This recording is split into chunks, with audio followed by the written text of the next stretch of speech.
Good morning. Welcome to our Training for Texas Museums webcast.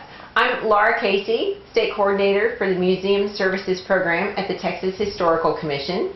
And I have with us here today Brian Crockett, who is our instructor for our strategic planning workshops, and Ruth Rugg, Executive Director of the Texas Association of Museums. And we've recorded one webcast where we were talking about strategic planning, and this is part two. We're going to continue our conversation. So I will turn it over to Ruth Ann and Brian. You know, Brian, we get a lot of calls from people who know that they need to do planning, but they just can't work it into the schedule, especially small museums where, you know, all the staff is spread really thin. They have a lot to do. How long should it take to do planning? Wow. It can take forever, but that's not probably the best advice, right? Right. They want to, ideally, if you're well organized, a small museum can tackle this. They can begin it and finish it within 6 months. Really? Absolutely, if they're well organized.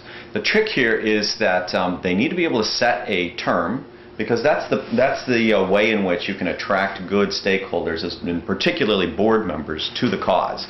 They can say, oh, there's a beginning, middle, and end to this project, and I can get in and get out, and it'll be over.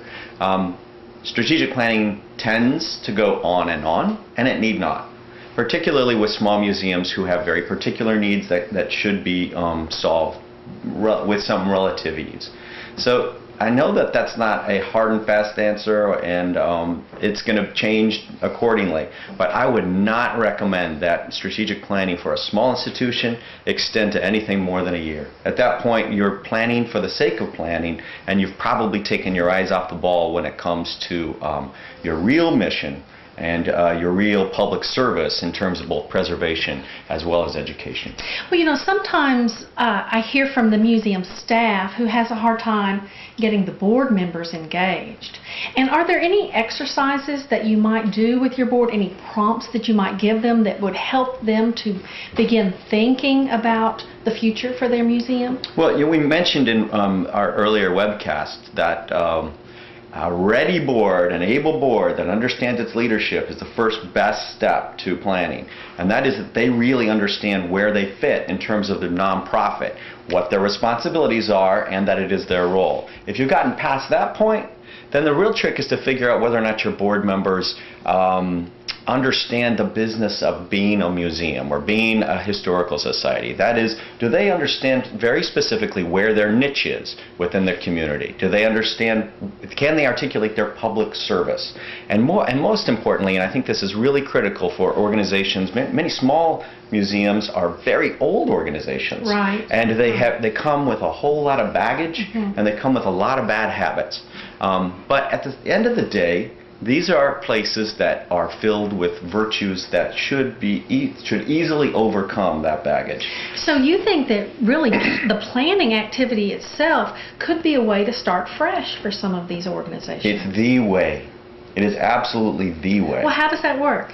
Well, if you've got your board ready, and perhaps the board is made up of some old-timers that care deeply about their place, and it's got some teachers. You might have some business leaders. You might have people from tourism and others that have found their way into the planning process.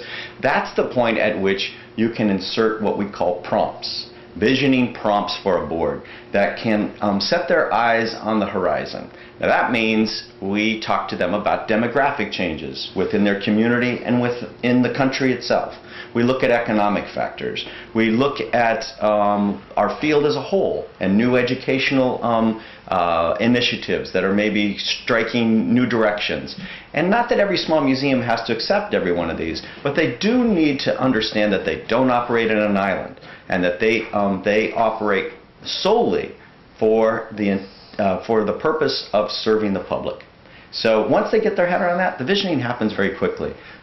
Another question, though, is about how it is we keep folks from trying to get bigger as part of the planning.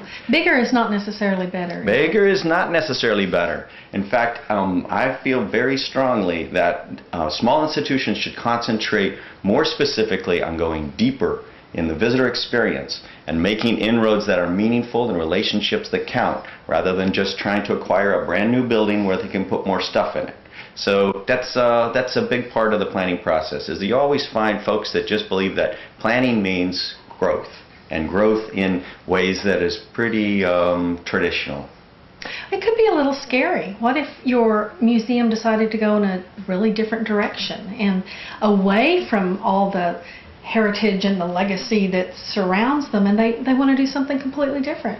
I would say you take baby steps in that way, because there's no real reason for us to be disparaging of the good people that have brought us to a point where we're even capable of considering change.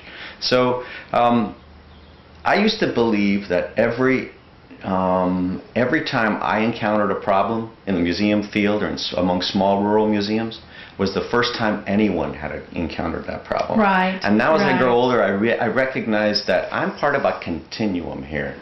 And so the first step I would say is to respect the efforts of a different generation in bringing us to a place where we even have a chance to change.